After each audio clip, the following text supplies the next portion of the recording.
शहबाज हुकूमत और इसके इत्तेहादी क्यों खामोश तमाशाई बने हुए हैं और मईशत को डूबता देख रहे हैं, लेकिन तमाशाई बने हुए क्यों अभी तक हंगामी बुनियादों पर जो इकदाम है वो नहीं किए जा रहे हैं।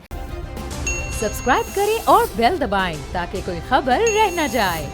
शहबाज हुकूमत और इसके इत्तेहादी क्यों खामोश तमाशाई बने हुए हैं और मईशत को डूबता देख रहे हैं, लेकिन तमाशाई बने हुए क्यों अभी तक हंगामी बुनियादों पर जो इकदाम है वो नहीं किए जा रहे हैं। सिर्फ बातें की जा रही हैं, इकदाम ना होने के बराबर है। इस पर बात करने के लिए मेरे साथ मौजूद है आबिद क़य्यूम सुलहरी साहब, माहिर माशियात हैं, किसी तारुफ के मोहताज नहीं। सुलहरी साहब बहुत शुक्रिया वक्त देने के लिए। सुलहरी साहब, जो मौजूदा हुकूमत है उससे मईशत की सूरत हाल है बिल्कुल भी कंट्रोल नहीं हो रही है। डॉलर की कीमत की अगर बात करें तो आसमानों पर जा रही है, तो किस तरफ जाता हुआ देख रहे हैं आप हालात को? जी शुक्रिया डॉक्टर साहब। मेरा ख्याल है कि इस वक्त जो सियासी अदम इस्तेहकाम है वो मुआशी अदम इस्तेहकाम को वो ज़्यादा बिगाड़ रहा है, और मुआशी अदम इस्तेहकाम को एक ऐसी सिचुएशन है जिससे कोई भी पॉलिटिकल पार्टी जो है वो अपने सर पे उस इल्ज़ाम को नहीं लेना चाह रही। इस वक्त की जो सिचुएशन अगर हम देखते हैं तो जाहिर है कि एक चीज़ तो तय है कि IMF के पास जाए बगैर गुजारा नहीं है। अगर आप अगले साल को देखें, अगले साल में तकरीबन 46 बिलियन डॉलर जो हैं आपको मई जून में चाहिए, और प्लस अगले साल में, अगले माली साल में IMF प्रोग्राम में चले जाते हैं तो शायद हमें 51 बिलियन डॉलर तक अरेंज हो जाएंगे हमारे पास। लेकिन अगर नहीं जाते तो फिर जो है वो जो स्टेट बैंक के रिजर्व्स हैं वो भी बुरी तरह से हिट होंगे। पाकिस्तान की करेंसी मजीद नीचे जाने का खतरा, खुदा न खास्ता फौरी तौर पे तो नहीं लेकिन ग्रेजुअली हमारी क्रेडिट रेटिंग जो है वो भी मुतासर होना शुरू हो जाएगी।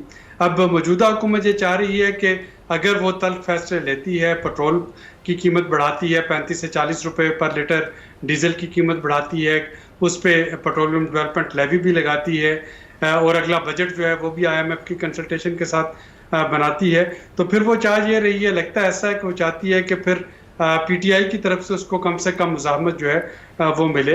लेकिन अपोजिशन जो है, कोई भी जमात जब अपोजिशन में होगी और जब इन्फ्लेशन बढ़ेगी, कोई भी इकदाम हो तो जाहिर है कि अपोजिशन का काम ये होगा कि वो उसको हाईलाइट करे और उस पर पॉलिटिक्स करे।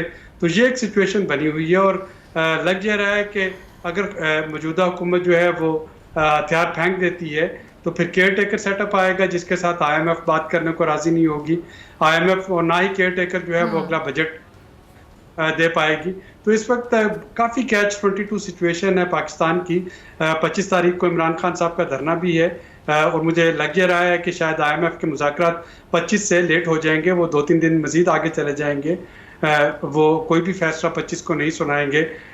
एक वजह तो ये है कि वो अगला माली साल का बजट जो है उसको क्लास बाय क्लास वो देखना चाह रहे हैं, और दूसरी वजह ये है कि IMF भी चाहेगी ये देखना कि उस लॉन्ग मार्च का और उस धरने का असर हुकूमत पे क्या होता है और सियासत पे क्या होता है। तो इस वक्त एक गंभीर सिचुएशन है सियासी मैदान में भी और मुआशी मैदान में भी। अच्छा सुलहरी साहब, एक बात तो बिल्कुल क्लियर है कि जी जब ये लॉन्ग मार्च होगा, धरना होगा, ये जब बाहर निकलेंगे तो हालात भी खुदा ना खासा ख़राब हो सकते हैं। लेकिन मईशत के हवाले से अगर बात की जाए तो वो सूरत हाल तो ज़ाहिरी बात है, जब धरने होते हैं, जब लोग लॉन्ग मार्च के लिए बाहर निकले होते हैं, एक बड़ी पार्टी है ये PTI इस टाइम पर, और आप देख रहे हैं किस तरह स्ट्रीट पावर इनके साथ है, अवाम इनके साथ है बहुत बड़ी तादाद में, तो मईशत जो है उसके हालात बेहतरी की तरफ तो नहीं जाएंगे, सूरत खराब होती नजर आएगी। देखिए सियासी अदम इस्तेहकाम भी जब होगा तो सुलहरी साहब अग्री करेंगे तो मईशत पे उसका बराह रास्त एक असर होगा जो कि अच्छा नहीं होगा। देखिए ये चीज़ इन तीनों बड़ी पार्टियों को जाननी चाहिए कि अगले इलेक्शन के बाद इन तीनों में से किसी को हुकूमत बनाने का मौका मिलेगा, खा वो PTI हो, PMLN हो, पीपल्स पार्टी हो। और हमने देखा है पाकिस्तान में कि जब एक दफ़ा डॉलर की कीमत जो है वो चढ़ जाती है तो फिर बहुत मुश्किल होता है उसको ये वापस लेके आना। अगर तो PMLN गवर्नमेंट आते ही मिफ्ता साहब को फ्री हैंड देती और मिफ्ता साहब उसी वक्त IMF के साथ चले जाते उन मुज़ाकरात पे, कीमतें जो हैं एनर्जी की जो बढ़ानी थी वो बढ़ा देते, तो शायद डॉलर भी 185 रुपये पे होता और हुकूमत भी उस तरीके से ब्लैकमेल ना हो रही होती अपोजिशन के हाथों। लेकिन अब चूंकि देर हो चुकी है, ऑलरेडी 7 हफ्ते जो हैं वो उसमें गुजर चुके हैं, तो अब अगर सूरत हाल जो है वो IMF के मैदान फ्रंट पे नहीं संभाली जाती या वो PTI के लॉन्ग मार्च के बाद ख़राब होती है तो सबके लिए ख़राब हो रही होगी। और ये चीज़ हमें जहन नशीन कर लेनी चाहिए कि केयर टेकर सेटअप आएगा, अगले इलेक्शंस आएंगे, उसके बाद जो भी हुकूमत आएगी उसको इकॉनमी वहीं से लेके चलना होगी जिस हद तक वो ख़राब हो चुकी होगी। तो ये तीनों के इस वक्त सियासी मुफाद में है कि उनको एक मुस्तहकम मईशत मिले, ना कि एक ऐसी मईशत मिले जिसको कि फिर संभाला देना जो है वो नामुमकिन हो जाए। अच्छा सुलेरी साहब कुछ तजिया कर ये भी कह रहे हैं कि जी अगर शहबाज हुकूमत ने फौरी तौर पे मईशत के हवाले से इकदाम नहीं किए तो खुदा ना खास्ता जो हालात है श्रीलंका जैसे हो सकते हैं, क्या कहेंगे आप?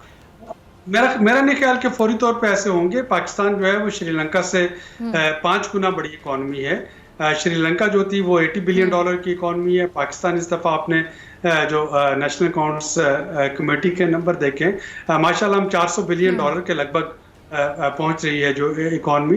तो जो इकॉनमी का साइज है वो काफ़ी बड़ा है। फिर श्रीलंका का जो वाह सोर्स ऑफ जो था फॉरेन एक्सचेंज, एक जो बड़ा वो टूरिज्म था जो कि कोविड की वजह से बुरी तरीके से हिट हुआ। पाकिस्तान में माशाल्लाह रेमिटेंसेस भी हैं, हमारी एक्सपोर्ट्स भी हैं।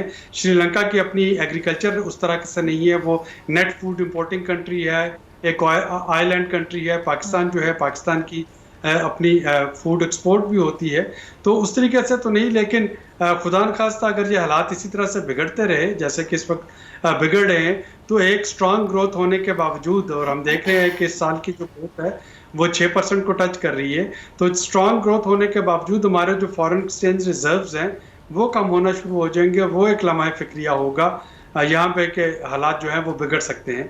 तो फौरी तौर पे तो डिफ़ॉल्ट का ख़तरा नहीं है, लेकिन खुदा न खास्ता हालात उस तरफ जा सकते हैं अगर हमने इक़दाम जो हैं वो ना लिए और उन पर रिस्ट्रिक्ट ना किया हुकूमत ने।